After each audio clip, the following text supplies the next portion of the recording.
que hemos venido predicando sobre el tema y conocerán la verdad y la verdad los hará libres. Una de las preocupaciones más grandes, hermanos, que siempre ha permanecido en la iglesia, no solamente en la iglesia de este tiempo, sino ya Pablo, Juan, Pedro y otros expresaban esa preocupación, es que la iglesia, por no conocer profundamente las Escrituras, pueda ser movido de la fe. La semana pasada, estuvimos hablando sobre el tema de la muerte y sobre si los muertos influyen en la vida de los vivos. Si usted no escuchó este sermón, pues está en nuestra plataforma, usted lo puede buscar por la fecha o por el título también. Y la semana pasada iniciamos una serie de 3 sermones sobre lo que denominé las 3T: Torá, templo y tradiciones. O podríamos decirlo, Torá, templo y Talmud. La idea que tenemos aquí es que estos 3 pilares fundamentan la fe judía, pero de una y otra manera, en el transcurso de los años, estas 3 instituciones realmente de la fe judía perdieron significado y propósito porque con el tiempo, la familiaridad, el costumbrismo, como que la gente se fue acostumbrando y dándole un sentido y propósito diferente a lo que es la Torá, por lo menos los 5 primeros libros de la Biblia, así se le denomina, el templo y el Talmud. Hoy vamos a hablar sobre templos del Espíritu Santo y vamos a trabajar sobre la segunda T, el templo. ¿Qué significa? ¿Cuál es el valor? ¿Cuál es el propósito? ¿Por qué existen templos? Quiero que lea conmigo ahora Marcos 13:1. Cuando salía Jesús del templo, le dijo uno de sus discípulos: Maestro, mira qué piedras, mira qué edificios. ¿Ves todos estos grandiosos edificios? Contestó Jesús. No quedarán piedra sobre piedra que no sea derribado.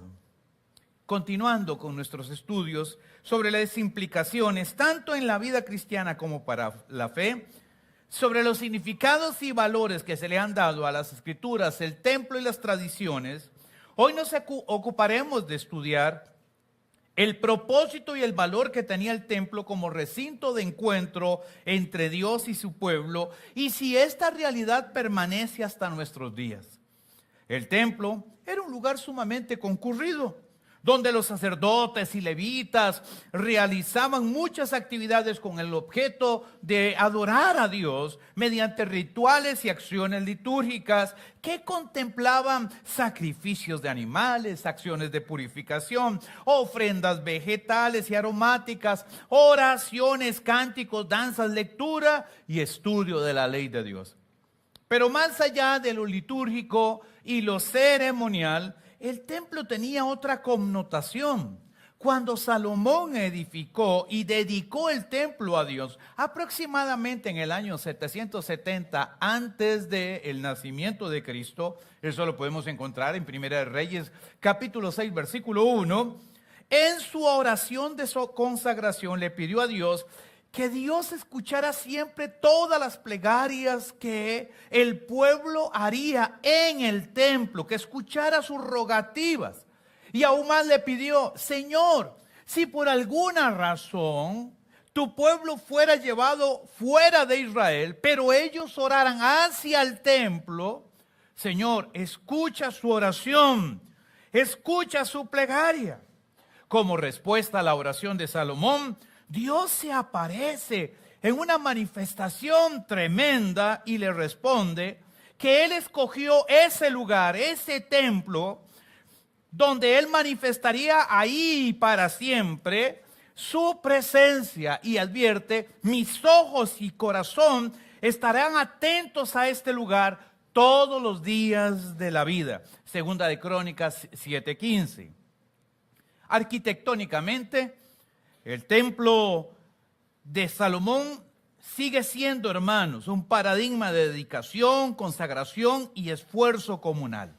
Si ustedes tuvieron tiempo de ver el video que envié al chat, no sé cuántos lo pudieron ver, envié un video sobre la construcción del templo y cómo estaba organizado. Bueno, uno por lo menos lo vio, ¿verdad? Gracias, Olguita. El templo era una maravilla increíble. Su tamaño, su estructura, la forma y los dedicados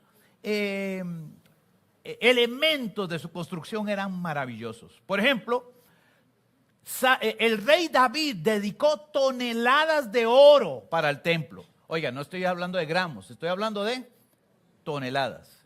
Toneladas de bronce y de plata para el templo. Y si bien David no pudo construir el templo, todo eso lo dejó para su hijo Salomón, para que él construyera el templo. Pero no solamente David hizo una ofrenda tan generosa. Dice que los principales ancianos y líderes del pueblo y el pueblo en general, todos trajeron elementos de gran valor y propiedad para que el templo fuera una obra espectacular.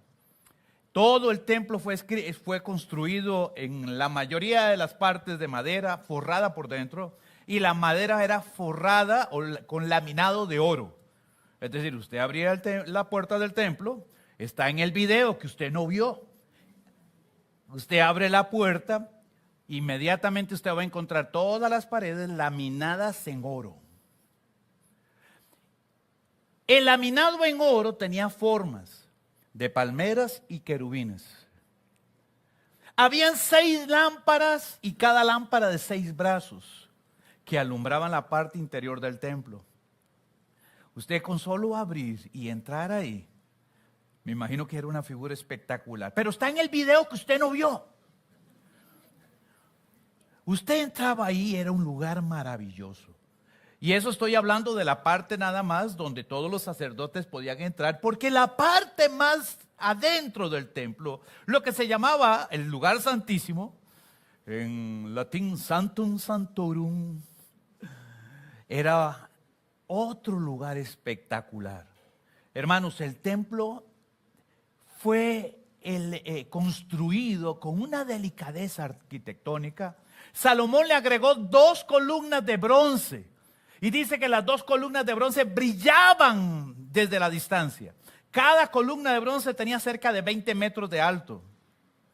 Y tenía 2,50 metros de ancho. Puro bronce. Era una maravilla. Ese templo lo construyó Salomón. Y Dios dijo, mi presencia estará ahí con ustedes. Dios es bueno. Pero más allá de todo esto y de todo el video que ustedes no vieron, también hay un elemento de preeminencia. Porque el templo no solamente era un edificio bello, sino que también ocupaba un lugar espiritual, cívico, ético y moral dentro de la cultura judía.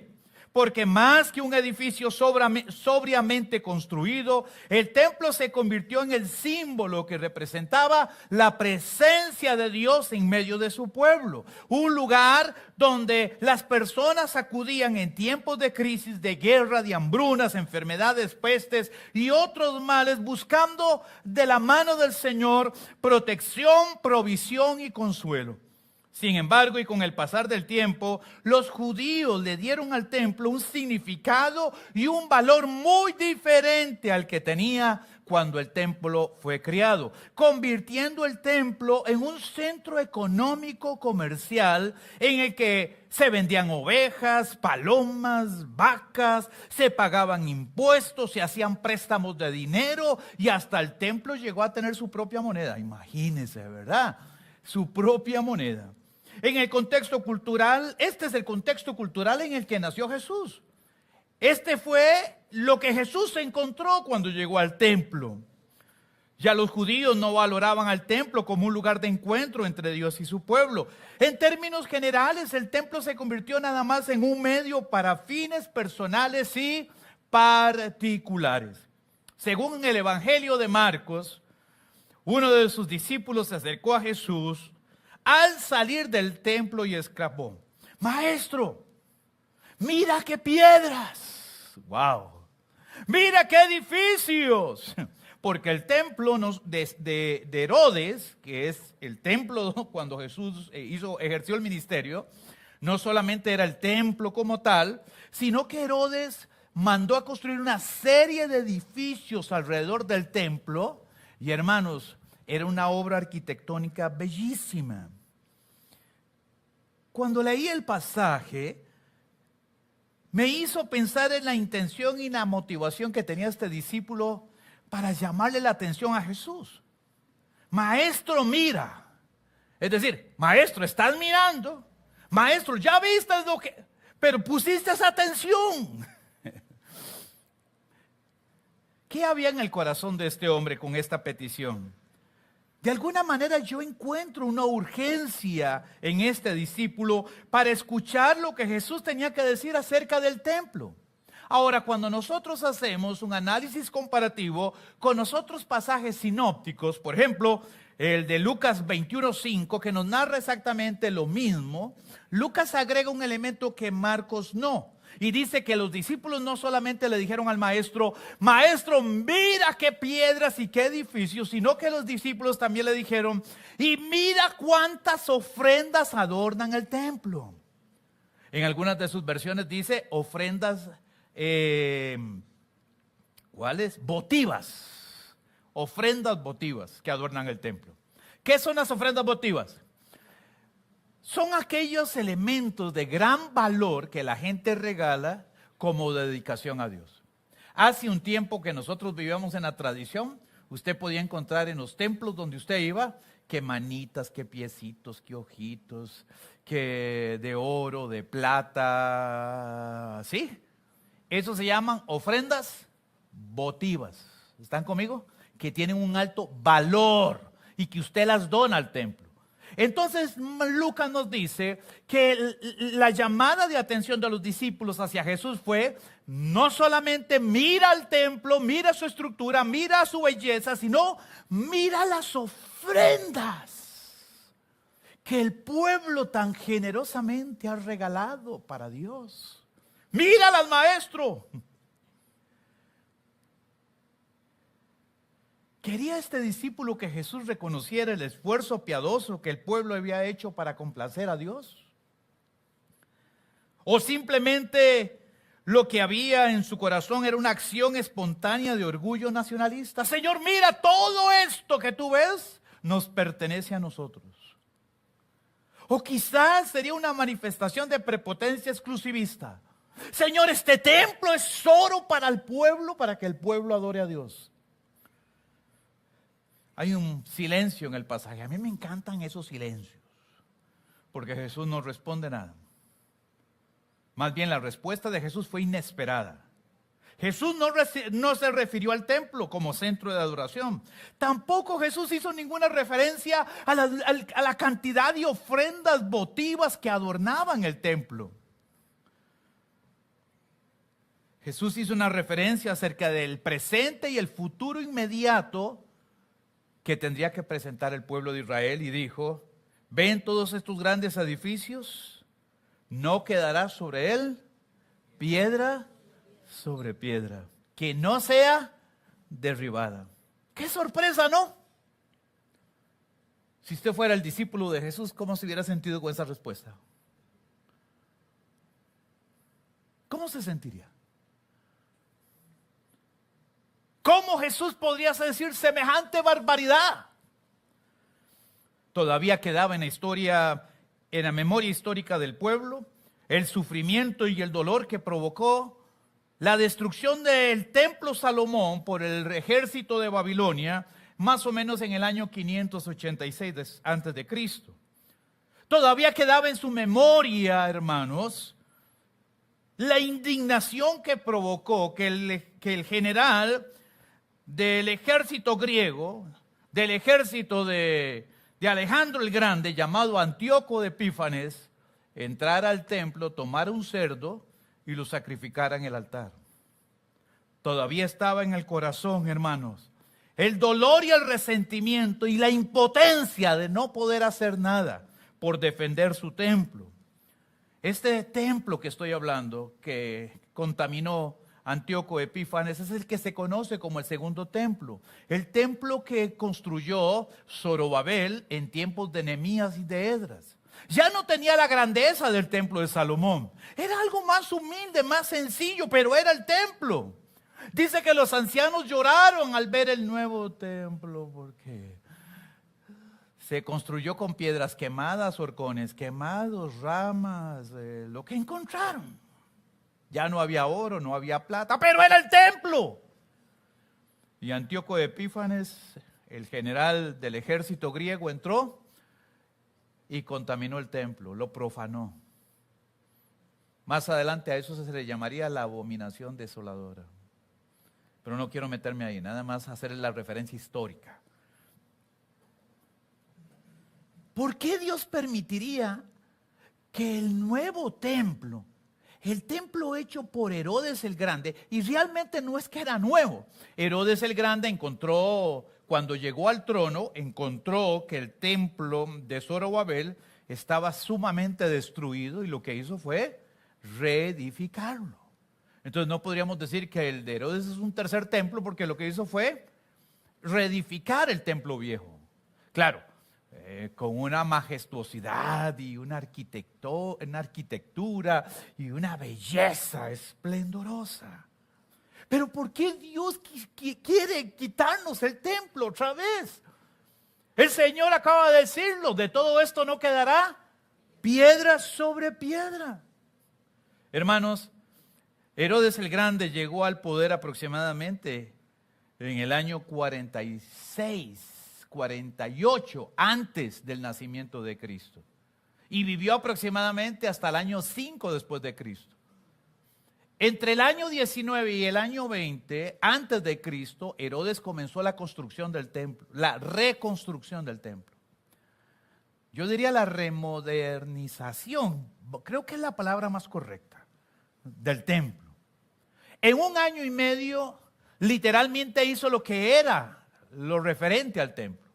Pero tardó 46 años terminando todos los edificios adyacentes.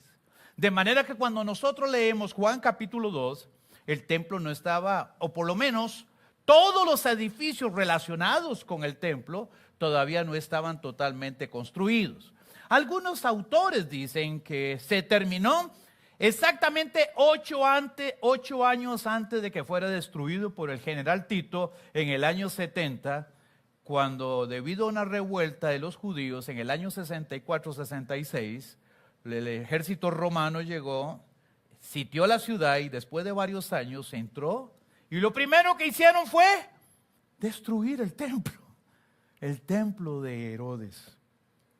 Hermanos, la pregunta es, ¿por qué Dios permitiría eso otra vez? ¿Por qué volvería a repetirse la historia? De alguna forma debemos de entender que para los judíos el templo constituía un motivo de orgullo nacionalista que potenciaba una religiosidad superficial. Se consideraba que el templo era el edificio más importante de toda la tierra. Sin embargo, la importancia de ese edificio no radicaba en su hermosura arquitectónica o en el lugar donde fue construido o la forma en que fue construido o las personas que asistían o los sacrificios que se realizaban. El templo había dejado de ser un lugar de encuentro entre Dios y su pueblo. Y todo lo demás ya no tenía ningún sentido ni ningún propósito. Nada. Con el pasar del tiempo y en el año 70 el templo de Herodes también fue destruido. Y hermanos, los judíos siguen llorando por el templo que destruyeron los romanos. Y de todo ese edificio que construyó Herodes, que era gigantesco, hizo unas plazoletas, hizo enorme, hasta un relleno increíble. Rellenó todo un acantilado para extender la plazoleta hasta ahí. Solo queda una pequeña sección.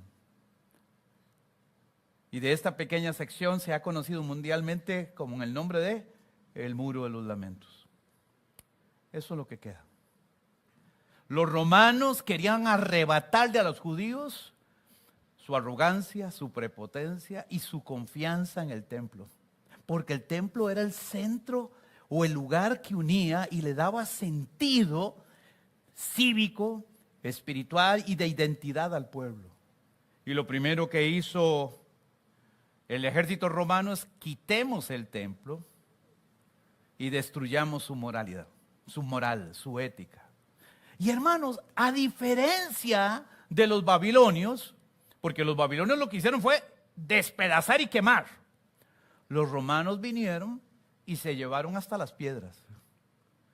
Recuerde que Herodes el Grande, mucho del templo lo construyó sobre mármol. Grandes bloques de mármol blanco. Y algunos historiadores, como Josefo, dice que entre los dos engastes de las piedras, Herodes mandó a chorrear oro. Entonces, entre piedra y piedra había oro. Ahora imagínense un edificio blanco, blanco, con sus divisiones de oro, ¿cómo se vería? Y los romanos vinieron y sacaron el oro, quitaron las piedras, se llevaron el oro, se llevaron las piedras y no quedó absolutamente nada, nada, nada. Todavía el pueblo de Israel sigue gimiendo por el templo que se destruyó. Después del templo de Herodes no se ha vuelto a levantar ningún otro templo. Y quizás usted tiene la imagen de esas personas que llegan a orar al muro de los lamentos con un sombrerito y unos colochos muy bonitos, vestidos de negro. ¿Sí los han visto de alguna manera? Algunos de ellos son judíos ortodoxos. Recuerda que entre los judíos hay varios grupos, por decirlo de alguna manera. Quizás los más aférrimos con la idea son los ortodoxos, y llegan ahí frente al muro de los lamentos y usted los ve que están ahí moviéndose frente al muro de los lamentos y orando y orando y orando y orando. ¿Sí? ¿Han visto esa imagen en algún momento? ¿Sí? ¿Qué es lo que tanto oran? ¿Qué es lo que tanto piden? Generalmente lo que hacen es declarar el libro de Lamentaciones. Y yo quiero que usted vaya conmigo a Lamentaciones capítulo 1. Ahora, no tengo el tiempo para leer todo el capítulo de Lamentaciones. Si usted no lo encuentra, laméntese porque ya voy a comenzar a leerlo. Está antes de Jeremías. Después de Jeremías, gracias. Sí. Después de Jeremías. Lamentaciones 1. Usted puede leer todo el capítulo en casa, ¿de acuerdo? No tengo todo el tiempo. Ahora, yo quiero hacer nada más un breve resumen del capítulo 1 porque también el capítulo 1 es extenso. Entonces, permítame hacer un resumen del capítulo 1, pero yo quiero que usted lo tenga ahí. Señor, tú nos has destruido, tus juicios nos han abatido y lágrimas corren por nuestras mejillas. Señor, ¿hasta cuándo tendrás misericordia de nosotros? ¿Cuándo levantarás tu testimonio? ¿Cuándo pasará tu ira? ¿Cuándo nos renovarás y renovarás tus misericordias hacia tu pueblo? Y sigue el Salmo. Estoy leyendo la Nueva Traducción Viviente, ¿verdad? Entonces por aquello de la traducción. Detrás del Lamentaciones 1, ¿qué es lo que el pueblo está pidiendo?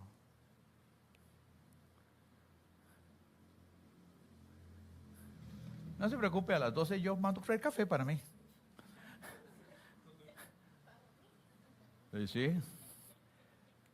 ¿Qué es lo que el pueblo está pidiendo? Que se restituya el templo. Yo sé que la mayoría de nosotros venimos de una tradición evangélica donde se nos ha dicho que se va a volver a levantar un templo en Jerusalén, lo que la gente ha llamado el tercer templo. Incluso ustedes van a encontrar muchos detalles de estos y muchos rabinos hablando sobre la esperanza y la confianza de levantar el tercer templo. Y esa esperanza está fundamentada en la idea de que Dios restituirá otra vez el templo y la adoración en el templo. Pero yo tengo una pregunta para todos nosotros. ¿Para qué un tercer templo?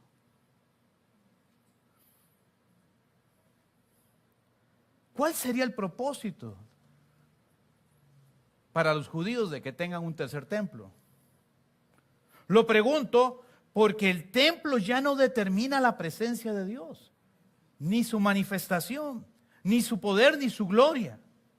La destrucción del primer templo y la contaminación o la profanación del segundo templo y otra vez la destrucción del segundo templo fueron consecuencias de la rebelión y de la obstinación de Israel a no obedecer y someterse a la voluntad de Dios. Hermanos, en la antigüedad el profeta Jeremías y otros profetas fueron utilizados por Dios para llamar la atención de Dios, del pueblo y se arrepintiera. Dios envió a Isaías, a Jeremías, envió a varios profetas. Arrepiéntanse, era la voz de ellos, vuelvan su corazón a Dios, mas no se arrepintieron. Entonces Dios envió a los babilonios y destruyó el templo. Jesús, frente a la ciudad de Jerusalén, oró: Jerusalén, Jerusalén, como una gallina. Hay que leer la Biblia, hermanos. Como una gallina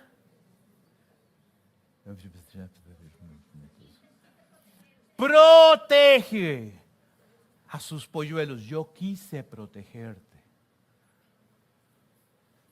Pero ahora Jesús profetiza: no quedará, porque a los suyos vino. A los suyos vino. Cada destrucción del templo fue consecuencia de la desobediencia, de la rebelión del pueblo de Israel. Porque tenían el templo, pero apartaban su corazón de Dios. Tenían la liturgia, pero Dios no estaba en la liturgia. Tenían las ceremonias, pero Dios no estaba en las ceremonias. Tenían las tradiciones, pero Dios no estaba en las tradiciones. Y entonces el profeta Jeremías lo dice de esta manera. Usted lo tiene cerquita ahí. Jeremías capítulo 7, versículo 3. Al que cierra la Biblia se va al purgatorio 3 días sin agua. Jeremías capítulo 7, versículo 3. Dice así el pasaje: así dice el Señor Todopoderoso, el Dios de Israel: enmienden su conducta y sus acciones y yo les dejaré seguir viviendo en este país. No confíen en las palabras de aquellos que dicen: este es el templo del Señor, templo del Señor, templo del Señor.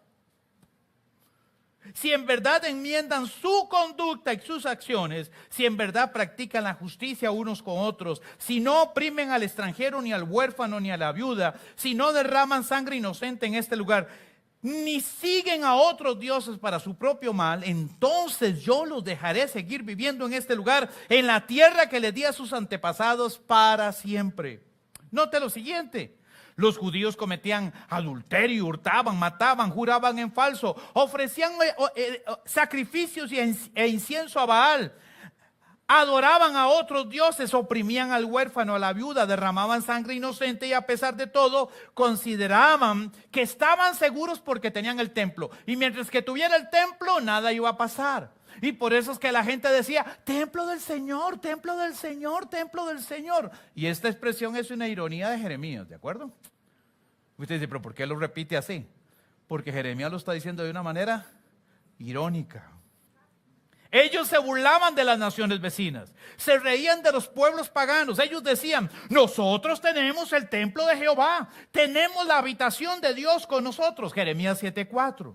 Sin embargo, lo que no lograron entender es que la permanencia de la presencia de Dios en el templo dependía de la obediencia del pueblo. Jeremías 7:23. Y olvidaron que Dios se manifestaba en el templo únicamente con la intención de formar y guiar a su pueblo conforme a sus propósitos, pero el pueblo tenía los ojos en el templo como si del templo surgiera una fuente de poder propio, y Dios simplemente lo que hizo fue quitarles el templo para demostrarles que no es el templo lo que determina la presencia de Dios. Se los quitó por los babilonios, se los quitó, se los contaminó con los griegos y se los quitó con los romanos. Desde el momento en que el pueblo traicionó al Señor con su desobediencia y estilo de vida, el templo se convirtió con una palabra que utilizan mucho los políticos hoy en día, non grato. Un lugar no grato para Dios. Y aún más, Jeremías 7:11, dice el Señor reclamando, ustedes convirtieron el templo en una cueva de ladrones. Y olvidaron que Dios se manifiesta en el templo únicamente para guiar a su pueblo. El templo ya no era el lugar de encuentro entre Dios y su pueblo.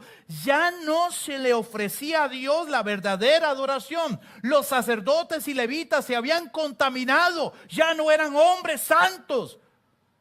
Ahora todo era negocio, todo era política, todo era posición. Dios es bueno. Más bien los sacerdotes servían a Moloc, a Baal, a Astarte y hasta tenían dentro del templo, en las cámaras, lugares de adoración. Arriba se adoraba a Jehová y en las cámaras se adoraba a Baal. Pero sí decían, templo de Jehová, templo de Jehová, templo de Jehová. Dios es bueno. Dios los advirtió por profetas. Año 586, el rey Nabucodonosor entra y destruye todo. Se lleva el oro, pero deja las piedras. Año 70, entra el general Tito, se lleva las piedras, el oro, los artefactos, mata a los sacerdotes, a los levitas. Hay que leer un poco La guerra de los judíos de Flavio Josefo para entender el nivel de muerte y de destrucción que causaron los romanos. Jeremías en su tiempo fue el único profeta que pudo ver lo que estaba pasando. Fue el único profeta que pudo ver el momento en que el ejército de Babilonia entró y destruyó el primer templo. Y Jeremías exclamó, con lágrimas en sus ojos, ¿cómo se ha ennegrecido el oro? ¿Cómo el buen oro ha perdido su brillo? Las piedras del santuario están esparcidas por las encrucijadas de todas las calles. Lamentaciones 4:1. ¿Usted puede percibir el dolor que hay en el corazón de Jeremías? Literalmente Jeremías estaba diciendo, como lo diría mi abuelo, ya no había cara ni en qué persignarse. Y por eso Dios envió su disciplina al pueblo. Lo que fue un lugar, hermanos, para adorar y fomentar un encuentro entre Dios y el pueblo, fue profanado por sacerdotes y levitas. Y simplemente Dios tomó una decisión. Fue en estas circunstancias cuando Ezequiel observó que la nube, la Shekinah, la gloria de Dios dejaba el templo y quedaba el edificio, pero ya no había presencia. Ezequiel capítulo 10 y capítulo 11. Pareciera que tenemos un panorama muy lúgubre acerca de lo que pasó con el templo. Pero tengo buenas noticias. La historia no termina en este punto, porque el Señor tiene un nuevo lugar donde habitar y manifestar su gloria, su presencia, la Shekinah del Señor. Luego de expulsar a los mercaderes y cambistas del templo, Juan 2, el Señor le dio un nuevo enfoque al lugar donde Dios manifestaría su presencia y dijo, Juan 2:19, destruyan este templo y en 3 días lo levantaré. ¿De cuál templo estaba hablando Jesús? ¿Del templo de Salomón? Estaba hablando de su cuerpo. Y la pregunta es, ¿cuál era el templo de Dios en ese momento? ¿El edificio de Herodes el Grande o Jesús? ¿Está seguro? Piense. Por eso es que Jesús no dijo nada del templo. Por eso Jesús no dijo nada de las ofrendas votivas. Por eso Jesús no dijo nada, porque ya el templo de Dios no era el edificio. Ahora Dios estaba habitando en medio de su pueblo. Hermano, hay una constante en la revelación bíblica y es que Dios quiere habitar con su pueblo, en medio de su pueblo, estar presente en su pueblo. El templo era el símbolo de la presencia de Dios, pero el templo fue contaminado y ya no servía para nada. Jesús viene y dicen, destruyan este templo. Y en 3 días, ¿a qué se refería con 3 días y lo resucitaré? ¿A qué? Al tercer día resucitó. Ahora el templo estaba ahí. Jesús era el templo de Dios, la presencia de Dios, el lugar donde la gente tenía comunión con el Padre. El Padre estaba presente en Cristo. Y luego de morir en la cruz, Jesús resucitó al tercer día y levantó un nuevo templo. Pero no era el templo de Herodes. No. Con su muerte y resurrección surgió el nuevo templo de Dios. Y ese templo se llama la iglesia. La iglesia es templo y casa del Dios viviente. El apóstol Pablo personifica la iglesia y le llama el cuerpo de Cristo. Mas ustedes son el cuerpo de Cristo, la habitación de Dios para este tiempo. Primera de Corintios capítulo 6, versículo 19 y segunda de Corintios 6, 14 al 18. Reflexionemos por un momento en lo dicho hasta ahora. Dios habita hoy en lo que se llama el muro de los lamentos. Dios habita hoy donde estuvo el templo de Herodes el Grande o de Salomón. Dios habita hoy en la capilla de Westminster en Londres. Dios habita hoy en la Basílica de San Pedro en Roma. No. Dios habita únicamente y exclusivamente en el corazón de cada uno de sus hijos. Usted y yo somos la iglesia. Y usted y yo somos templo de Dios. Templo de Dios. Templo de Dios. Y cuando los cristianos se reúnen, hermanos, Dios hace evidente su presencia. Y podemos glorificar a Dios en todo momento y en todo lugar. Dios es bueno. Ahora, como el cristiano es el templo de Dios, el Padre no necesita una construcción física para manifestar su presencia y donde el cristiano esté. Porque donde el cristiano está, está la presencia de Dios. ¿Escuchó eso? Si usted está en la cocina, ¿qué es lo que está ahí? Todavía tienen la idea del templo, ¿verdad? Si el cristiano está en la piscina, ¿qué es lo que está ahí? Porque donde el cristiano está, está la presencia de Dios. Usted tiene el Espíritu de Dios, tiene la unción de Dios, tiene el llamado de Dios, tiene los dones de Dios, tiene las capacidades de Dios. Usted es responsable de vivir como la iglesia de Dios, el templo del Dios viviente. Por eso es que Pablo hace la recomendación en 1 Corintios 6. Le dice a los hermanitos de Corinto, ¿verdad? Como que los hermanitos de Corinto eran muy calientes los hombres, ¿verdad? Y le decían, no se mezclen con prostitutas. ¿No sabéis que su cuerpo es templo de Dios? Si yo soy el templo de Dios, hermanos, yo tengo que glorificar a Dios con mi cuerpo, con mi mente, con mi corazón. Tengo que glorificar a Dios con mis conductas, con mis acciones, con mis decisiones. Porque yo soy la iglesia, el templo de Dios. Y el Señor habita en mi vida por medio del Espíritu Santo. Dios es bueno. Jesús dijo, donde 2 o 3 se reúnan en mi nombre, ahí estaría. ¿A dónde estaría? ¿Dónde está la iglesia? Porque donde está la iglesia, está la presencia. ¿Dónde está la iglesia? Sí, pero lo dicen con una timidez como diciendo Cartago campeón. Con una timidez. ¿Dónde está la iglesia? Está la presencia de Dios. Es el lugar donde el nombre del Señor es santificado. De manera que si los cristianos se reúnen en este edificio que llamamos templo, aquí está la presencia de Dios. Pero si la iglesia se retira de este lugar, ¿qué queda aquí? Nada, sillas, equipos, cables, bombillos. Aquí no queda absolutamente nada. Si los creyentes se reúnen debajo de un árbol, a la orilla de un río, de un lago, ¿está o no está? ¿Sí está? ¿Y qué pasa si los creyentes se reúnen en una plaza de fútbol? ¿Está o no está? Y si los creyentes se reúnen, hermanos, en un mirador, ¿está o no está? Y si los creyentes se reúnen en una casa, ¿está o no está? ¿Está? Esto me permite entonces afirmar que Dios no busca lugares de adoración, busca adoradores. Quiero volver a repetir esto. Dios no busca lugares de adoración. Lo que Dios busca es adoradores. En el Evangelio según San Juan, Jesús se encuentra con una mujer muy interesante, ella, ¿verdad? Con una popularidad un poco cuestionable. Jesús está frente al pozo de Jacob, se sienta, está por ahí, y en eso ve que viene una mujer con sus cántaros.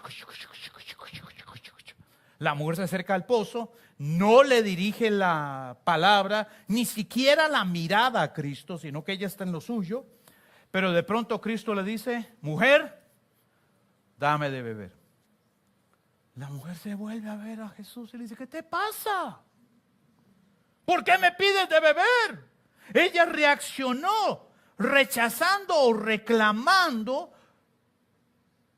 y le recuerda a Cristo que había una separación social, física, racial y espiritual entre ellos los judíos y ella que era samaritana. Y como si fuera poco, le advierte a Jesús que ella y su pueblo tienen un lugar diferente donde adorar, específicamente en el monte Gerizim. Pero la respuesta de Jesús fue contundente. Mujer, créeme que la hora viene cuando ni en este monte ni en Jerusalén se adorará al Padre. Esta declaración tuvo que haber dejado perpleja a la mujer. Y cuando Jesús afirmó, mas la hora viene y la hora es cuando los verdaderos adoradores adorarán al Padre, ¿cómo? Porque también el Padre busca tales adoradores para que le adoren. Y afirma, Dios es espíritu, no vive en templos. Y los que le adoran, le deben de adorar en espíritu y en verdad. La mujer samaritana se dio cuenta que no estaba hablando con un rabino corriente ni común, que estaba hablando con alguien especial. Jesús se vuelve y le dice, ve y trae a tu marido. No tengo marido. Bien has dicho. Porque has tenido. No, pónganse de acuerdo. 5 aquí, 7 allá, otro es allá. Pónganse de acuerdo. ¿Cuántos había tenido? 5. No, era venenosa la tipa, algo era. Ya llevaba 5. O tenía defectos de carácter muy fuertes, o situaciones complicadas. Y 5 hombres le habían dado divorcio. No precisamente es que era viuda. Porque si hubiera sido viuda, Jesús le dice, sí, está viuda, ¿verdad? No. Los 5 anteriores estaban vivos. Y yo no sé si le dijo, es que 5 maridos, el Señor le dijo, 5 maridos has tenido. Y la mujer le respondió, ay, me parece que eres profeta. ¿Verdad? Quería el 6º. No sé. O más bien fue una declaración de admiración. Me parece que eres profeta.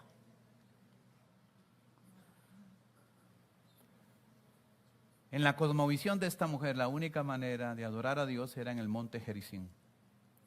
En la cosmovisión de los judíos, el único lugar de adorar a Dios era en el templo de Jerusalén. Pero Jesús rompe el paradigma y les dice, ya no será en este lugar, ni será en Jerusalén, en el templo. Acuérdense que no iba a quedar. Ahora los verdaderos adoradores adorarán al Padre en espíritu. ¿A dónde? En cualquier lugar. Porque donde está el cristiano, está la presencia. Y Jesús dijo que lo que se ocupa son 2 y usted. 3. Y donde hay 3 cristianos reunidos, ahí está la presencia. Ahí está la presencia. Mucha gente me ha dicho, entonces, ¿por qué nos reunimos en templos? Bueno, seguimos una tradición muy antigua. Comenzó más o menos en el 310, 312. Y antes del 312 la iglesia nunca se reunió en templos, pero seguimos una tradición antigua. Pero los templos literalmente han ahogado a la iglesia. Y nosotros pensamos que la presencia que el templo es sinónimo de presencia. La presencia de Dios la tiene usted. La gloria de Dios está en usted. La unción de Dios está en usted. Dios no mandó a templos a compartir de Cristo a todas las etnias. Dios mandó a sus discípulos. Ahora me preocupa Porque a pesar de las enseñanzas tan claras de Jesús y Pablo, todavía hay comunidades de fe que siguen pensando que el templo es el centro de su vida espiritual. Y hermanos, eso va opuesto totalmente a las Escrituras. Porque el templo debe ser el centro de nuestra vida espiritual. Inclusive algunas iglesias, cada vez que construyen un nuevo templo, inmediatamente piensan que el lugar santo, que el lugar santísimo, lo digo porque yo vengo de una tradición evangélica donde lo veíamos así hace unos 800 años atrás cuando nací. Entonces la gente decía, usted no puede subirse aquí porque aquí es el lugar santísimo. Solo los santísimos se suben. Y si usted se sube ahí está en pecado.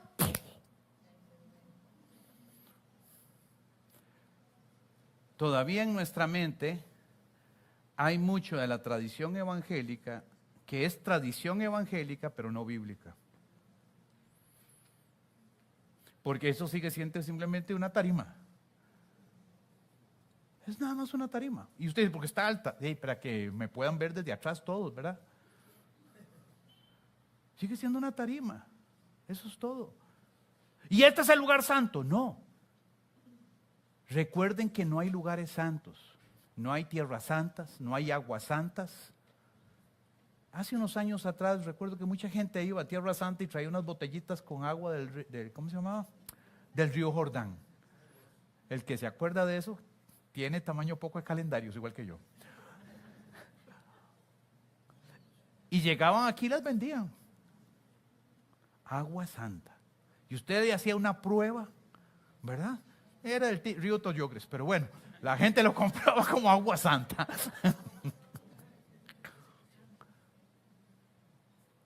Este lugar en este momento es un lugar santo, porque la iglesia es santa. Pero cuando la iglesia se va de este lugar, esto simplemente es un edificio. También recuerdo que la gente iba a Jerusalén y traía arena santa. Tierra, de arena, de polvo, piedras. Un día un hermano me dice, mi hermano, lo que traje. Andaba allá, ¿verdad? Es lo que traje, está en un paquetico. ¿Cómo sacaste eso del aeropuerto? Un montón de arena, un montón de piedras. Y el hermano lo puso en una urna y de todo y dijo, Tierra Santa. Hermano, déjeme decirle algo. Las personas que así creen tienen una ideología panteísta y no espiritual. Están transfiriendo poderes mágicos y hasta curativos a cosas que la Biblia no llama santas. No hay tierra santa, no hay libros santos. La Biblia es santa porque describe el carácter santo de Dios. ¿Está conmigo? Pero no hay tierra santa. Pero sí hay mujeres santas y hombres santos que conocen a Cristo, que aman a Cristo, que sirven a Cristo, que adoran a Cristo y que viven para Cristo. ¡Aleluya! Cuando ustedes le lleguen a vender la cruz santa, póngalo a caminar. Si usted le llega agüita santa, póngalo a caminar. Si usted es de los que tiene tierrita santa,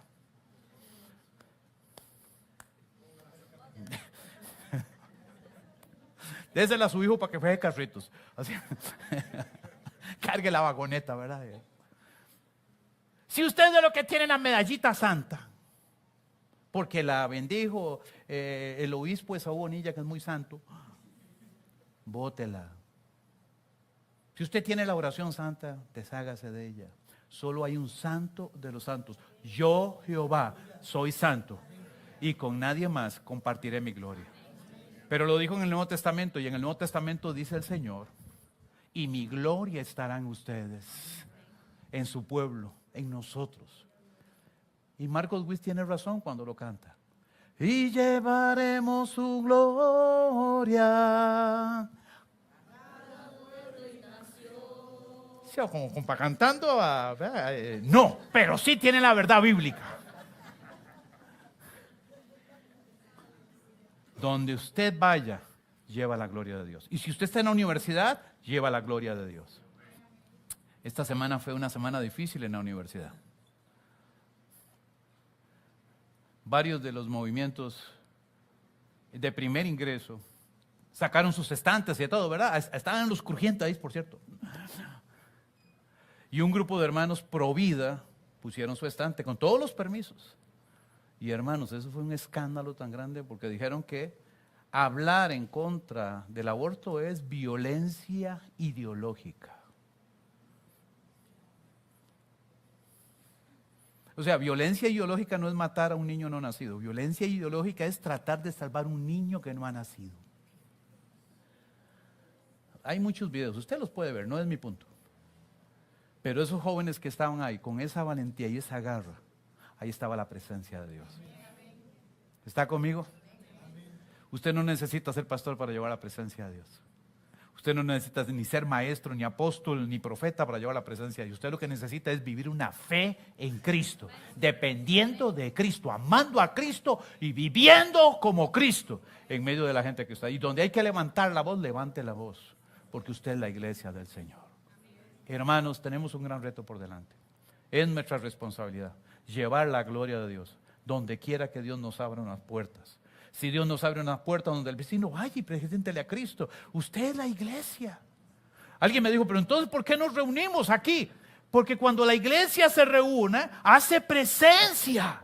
Cuando la iglesia se reúne, hermanos, nosotros tenemos la oportunidad de proclamar la grandeza de Dios y experimentar la gloria de Dios. Y cuando nos reunimos, tenemos la oportunidad de servirnos mutuamente. Sí, y usted dice, entonces el templo. No, hay que preocuparse también. Vea que acabamos de pintar parte del templo. Hay un grupo de hermanas preciosas que vienen y limpian el templo. Y si usted no tiene nada los martes en la mañana, a las 8 de la mañana, si usted dice, ¿qué hago? ¿Qué aburrición? A las 8 de la mañana las hermanas vienen a limpiar. No se aburra, ni se aburro. Digo, a las 8 de la mañana, todos los martes, aquí están las hermanas limpiando, ¿verdad? Y después toman cafecito. Y si a usted no le gusta el café, no hay problema porque también tenemos café. O sea, siempre tenemos algo para usted. Pero venga. Qué lindo llegar al templo y que todo esté limpio, ¿verdad? Los servicios limpios, el pisito limpio, las sillas acomodaditas. Usted va a las aulas, todo está limpio. Gracias, hermanas. Gracias. Pero ellas no lo hacen porque este lugar sea santo. Ellos lo hacen porque aquí se congregan los santos. ¿Están conmigo? ¿Están conmigo? Hermanos, tenemos una gran tarea que realizar. Que el Señor nos ayude para vivir y no depender del templo, depender de Dios. Cierre sus ojos y ore conmigo. Padre, gracias porque tú eres bueno y porque para siempre ponemos nuestra vida en tus manos, lo que somos y tenemos. Perdónanos, Señor, si hemos desarrollado creencias animistas o panteístas acerca del templo. Perdónanos, Señor, si hemos idolatrado lugares y hemos quitado nuestros ojos de aquel que vive por los siglos de los siglos. Perdónanos, Señor, si nos hemos equivocado en nuestras decisiones, pero hoy ponemos nuestra vida en tus manos, lo que somos y tenemos, y pedimos que tú nos guíes, Señor, para seguir aprendiendo de ti. Pido, Padre, que tú bendigas a tu iglesia, que bendigas su entrada, su salida, que bendiga su casa, su despensa. Pido, Señor, que bendigas a sus hijos y a los hijos de sus hijos hasta la tercera y cuarta generación. Pido que bendiga los proyectos, que bendiga sus trabajos, sus emprendimientos, que bendiga sus inversiones. Pido, Señor, por sus estudios, para que ellos sean prosperados en todo lo que hacen. Señor, yo encomiendo a mis hermanos en tus manos y los bendigo en el nombre del Padre, del Hijo y del Espíritu Santo. Las personas que nos visitan por primera vez, allá atrás está el hermano Alfred. Tenemos un recuerdo para usted, no se vaya, pase por ahí. Iglesia, que el Señor les bendiga. Acuérdense, vengan a la charla con el hermano Van Fleet. Hermanos, sábado, 4 de la tarde, ¿verdad? 3. Sábado 3 de la tarde, todos cordialmente invitados, no se lo pierda. Que el Señor les lleve con bien, bendiciones, que tengan una gran semana.